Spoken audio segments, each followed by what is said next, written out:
बिस्मिल्लाहिर्रहमानिर्रहीम अस्सलाम वालेकुम। हकीकत टीवी साइंस एंड हेल्थ में खुश आमदीद। इसराइल ने एप्टाबाद जैसा ऑपरेशन किया है और ये बड़ा अजीबो गरीब और ख़तरनाक ऑपरेशन किया है इसराइल ने। इस वक्त इसराइल ने ऑपरेशन ये किया है कि ईरान की मिसाइल फैक्ट्री थी शाम के अंदर, ये वहाँ से असल में इनके हथियार और चीज़ें जा रही थी हिजबुल्लाह को, और उन्होंने आपको पता है उधम मचाया हुआ है।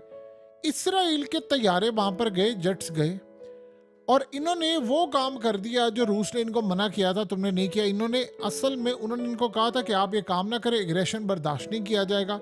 ये असल में वो साइड है जहां पर रूस के कंट्रोल में नहीं आती। इसराइल की फोर्सेस गई इनके जेट्स के, इन्होंने वहां पर जाकर मिसाइल फैक्ट्री को तबाह किया ईरान की, और ईरान की मिसाइल फैक्ट्री को तबाह करके वहां लोग मारे। और वहां पर कई खबर जो अब आ रही है, जो अभी तक सिर्फ एज यूजुअल इसराइल ने इतना कहा है कि हमने उनकी फैक्ट्री तबाह कर दी है, हमने उनके लोग मार दिए फलाना। लेकिन इस सूरत हाल में इसराइल की जानिब से मामला सामने आ रहा है कि गालिबन वो वहाँ पर ईरान के कमांडोज को भी साथ ले गए हैं, कुछ जो उस फैक्ट्री के अंदर थे या वहाँ पर जो उनके लड़ने वाले थे उनको उन्होंने उठाया है। और ये एबटाबाद जो पाकिस्तान में ऑपरेशन हुआ था उसामा का, ये असल में उसकी तर्ज का एक ऑपरेशन था कि इन्होंने वहाँ पर ऑपरेशन किया शाम के अंदर, और इन्होंने वहां पर जाकर इनकी फोर्सेस उतर के इन्होंने वहां पर पहले एयर स्ट्राइक किया, फिर तबाही की, उधम मचाया, और उसके बाद वहां पर इनके कमांडोज उतरे। कमांडोज उतरने के बाद वहां से इन्होंने उठाया, यानी जो इस सूरत इसराइल ने अभी तक एडमिट नहीं किया, लेकिन उनके मीडिया और बाकी चीज़ों से ये बात सामने आ रही है। इवन के ईरान ने अभी तक इस पर कोई कमेंट भी नहीं किया कि ये असल में उठाकर लेकर गया। आपको पता है शाम के अंदर रिसेंटली जो सूरत हाल हुई है अमरीका की, यानी उधम मचा कर रख दिया था उसकी, खास तौर पर मिलिट्री बेस पर बड़े हमले किए, और अमेरिका का जहाज भी इन्होंने गिराया था। और उससे भी बढ़कर सूरत हाल ये है कि अमेरिका की ऑयल फैसिलिटीज, यानी जो ऑयल चोरी कर रहा है वो काफ़ी सालों से, वो इलाके भी उनके हाथ से ले गए, और ये पहली मर्तबा हुआ है कई सालों के अंदर। अब जाहिर सी बात है वहां से अमेरिका पर हमले शुरू हो गए हैं, और इस सूरत हाल में अमेरिका को लेने के देने पड़े हैं। इसराइल को वहां से नुकसान पहुंचाया जा रहा है, शाम से भरपूर सप्लाई जारी है लिबनान को। आपको पता है कि जो खास तौर पर ईरान ने सप्लाई करनी होती है, अब वो जाकर रूस की मिलिट्री बेस पर भी अपना सामान उतारते हैं शाम के अंदर, और अपनी मिलिट्री बेस पर भी। और इसराइल ने पहले कई तबाह की थी और वहां से इन पर हमला भी हुआ। अब गालिबन मिसाइल फैक्ट्री ईरान की गई है तबाह। ये असल में रूस की वार्निंग के, प्यूटन की जो वार्निंग थी उसकी वार्निंग के बाद ये काम हुआ है, जब उन्होंने कहा था कि आपको हम वार्न कर रहे हैं कि अब शाम के अंदर ये काम नहीं करेंगे। अब असल में इस फैक्ट्री के ऊपर डिफेंस सिस्टम और बहुत सारी जो चीज़ें हैं वो इस वक्त नहीं लगी हुई, लेकिन इस सूरत हाल में ये एक नुकसान है, और जाहिर सी बात है ईरान के लिए एक नुकसान है और उसका उन्होंने बदला भी लेना है। पिछले कई दिनों से आपको पता है कि इसराइल में अजीबोगरीब सूरत हाल हो रही है, खास तौर पर जो वेस्ट बैंक की साइड से इनके फौजियों पर ट्रक चढ़ाए जा रहे हैं, उनको रोंदा जा रहा है। उसने तो काफी हद तक इसराइल का नुकसान किया कि इनकी खास तौर पर चौकियों पर जाकर वो बहुत बड़े, यानी जो टैंकर्स होते हैं, वो पूरी तरह जाकर उस पर इन्होंने ड्रोन दिया, फौजी इन्होंने मार दिए, और उसके बाद जॉर्डन के अंदर भी फौजी मारे। इसराइल को ये लग रहा था ये सारी सूरत हाल ईरान करवा रहा है पीछे बैठकर, और वो बहुत सारे लोग उन्होंने छोड़े हैं जो हमला करें। अब उन्होंने इस हमले का लिया है बदला, और ये हमला असल में काफी नुकसानदेह है ईरान के लिए, और ईरान ने इसको पे बैक करना है। अब वो पे बैक कैसे करेंगे? देखिए, पिछले तकरीबन आप समझ रहे कि हफ्ता डेढ़ हो गया है, काफी इसराइल पर हमले हो रहे हैं, उनकी मिलिट्री बेसिस को उड़ाया जा रहा है, भरपूर अंदाज में उड़ाया जा रहा है, यानी ड्रोन ऊपर से उड़ता है, उनके फौजियों को मारता है। तो उन्होंने फैसला किया कि हम जाकर ऑपरेशन करेंगे वहां पर और ये काम करेंगे। अब अगर यहां पर अगर डिफेंस सिस्टम लगा होता, जो इलाके तो रूस के हाथ में है वो तो इसराइल के, यानी मिसाइल आते हैं उनको रोक लेते हैं, लेकिन बहुत सारे, जाहिर सी बात है, S-400 या S-500 की भी एक रेंज होती है, उस रेंज से अगर आप बाहर जाएंगे तो मामला खराब होगा। अब ईरान को असल में बहुत सारे इलाकों में ये फैक्ट्री जो काम कर रही थी, ये बिल्कुल छुपी हुई काम कर रही थी, यानी उससे पहले उनको अंदाजा नहीं था इसका। अब वो जाहिर सी बात है उनकी इंटेलिजेंस मालूमात हुई तो उन्होंने ऑपरेशन कर दिया। रूस ने इनको वार्न किया था कि आप ये काम नहीं करेंगे। आपको पता है कि रूस ने इनको एयर स्पेस इस्तेमाल करने की इजाजत दी थी इसराइल को, अब ये उसका मिसयूज करें। अब रिएक्शन देखना होगा कि रूस की जानिब से क्या आता। गालिबन इनको काम ये करना है कि यहाँ पर अपना डिफेंस सिस्टम इंस्टॉल करें, लेकिन सूरत हाल ये है, तो सबसे अहम बात है जो अभी तक इसराइल ने कंफर्म नहीं की कि आया वो ईरान के कमांडोज कुछ उठाकर लेकर गए हैं या ईरान के कुछ लोग उठाकर लेकर गए।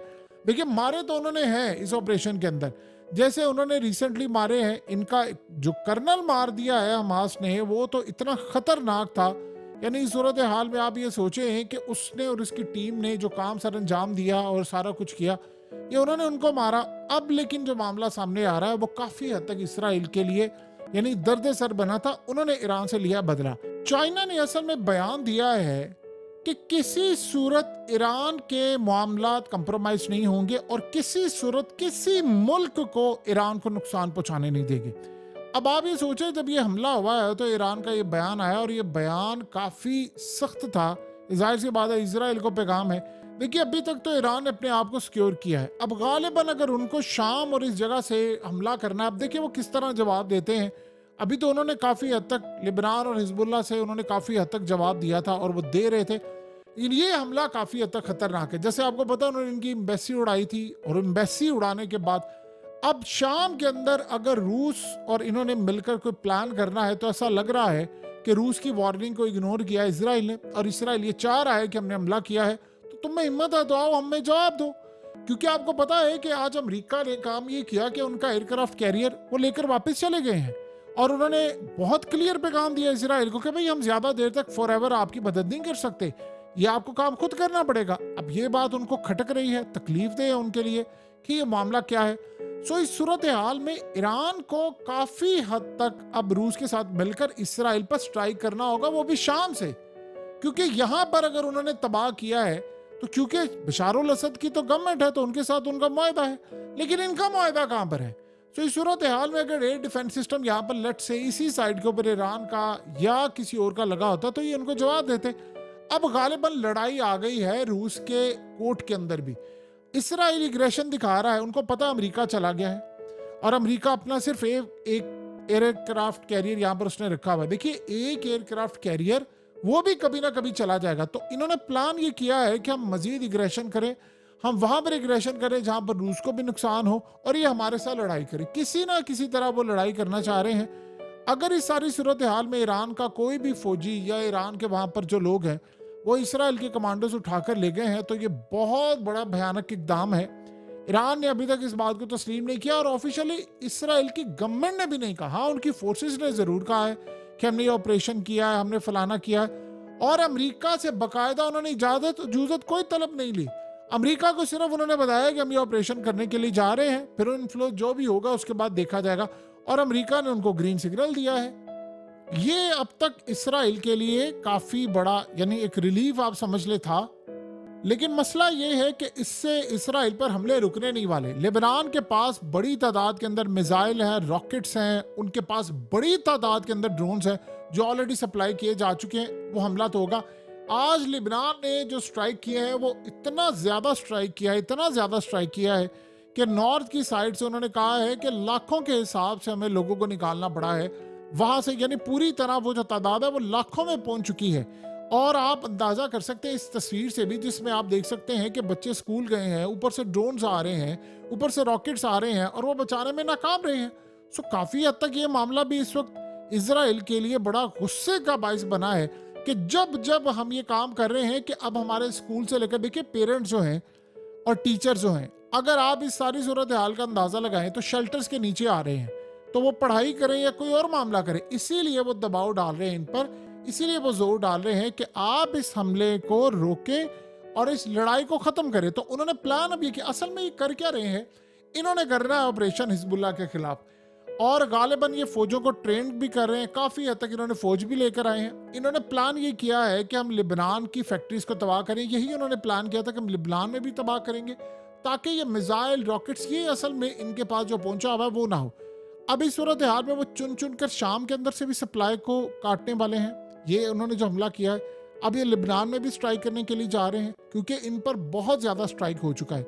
सो इस वक्त जो सूरत हाल इनकी बनी हुई है इसराइल के लिए, काफी हद तक ये मसला था। उन्होंने जवाब दिया। अगर ईरान ने इनको जवाब दिया तो अगर शाम ही से इनके ऊपर कोई मिसाइल या कोई हमला हो गया, क्योंकि अब ईरान के पास ऑप्शन कोई बाकी नहीं बची कि शाम के ऊपर ये हमला करे, तो आप भी यहाँ से कोई मिसाइल या चीजें वहां पर फायर करें जो वहां पर जाकर सीधी डायरेक्टली हिट करे। क्योंकि ना तो उन्होंने अब ईरान पर हमला किया है, वो इनकी प्रॉक्सी को तबाह करने के लिए सारे मामलात कर रहे हैं। और जाते हुए इसराइल की फोर्सेस काफ़ी सारा ईरान का सामान, डॉक्यूमेंट्स, मैप्स और बहुत सारी जो चीज़ें थी वो भी साथ लेकर गए। तो कुल मिलाकर अगर देखा जाए तो इस्माइल हानिया के हमले के बाद ये अब तक का बड़ा अजीबोगरीब और ख़तरनाक हमला था।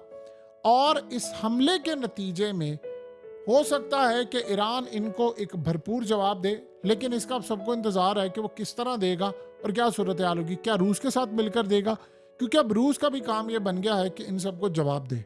हकीकत टीवी साइंस एंड हेल्थ की इस वीडियो के नीचे कमेंट ज़रूर कीजिए, अपनी राय का इजहार ज़रूर करें और इस वीडियो को हर जगह शेयर करते हुए चैनल को सब्सक्राइब ज़रूर करें।